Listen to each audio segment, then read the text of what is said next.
CPIM থেকে বহিষ্কার, তৃণমূলে যোগ দিলেন কাবিলপুর অঞ্চল প্রধানের স্বামী। অবশেষে জল্পনার অবসান ঘটিয়ে তৃণমূলে যোগদান করলেন সিপিআইএম থেকে বহিষ্কৃত কাবিলপুর পঞ্চায়েতের জোট প্রধান রোজিনা বেগমের স্বামী, উপপ্রধানের স্বামী, এক পঞ্চায়েত সদস্য।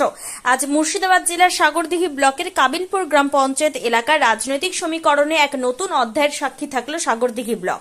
কিছুদিন পূর্বেই পঞ্চায়েতে ব্যাপক দুর্নীতি ও দলবিরোধী কাজের জন্য সিপিআইএম থেকে বহিষ্কৃত হন কাবিলপুর অঞ্চলের বাম কংগ্রেসের জোট প্রধান রোজিনা বেগম ও তার স্বামী তপন আবেদিন।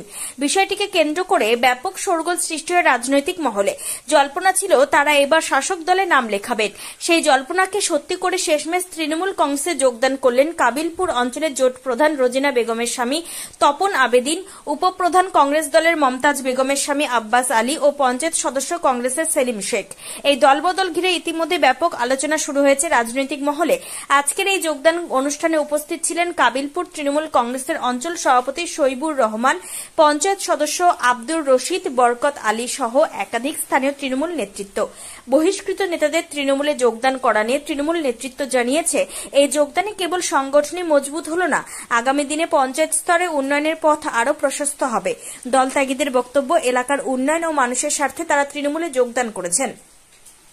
এই যোগদানকে কেন্দ্র করে কংগ্রেস ও বাম শিবিরে অস্বস্তি বেড়েছে বলে মনে করছেন রাজনৈতিক চিন্তাভাবনা। এই কারণেই হলো যে মমতা ব্যানার্জির যে উন্নয়ন এবং অভিষেক ব্যানার্জির যে উন্নয়ন, সেই উন্নয়নকে আরও এগিয়ে নিয়ে যাওয়ার দরে এগিয়ে নেওয়ার জন্য আমি টিএমসি হলাম এবং বিধায়ক বাবনু বিশ্বাসের নির্দেশ মতো।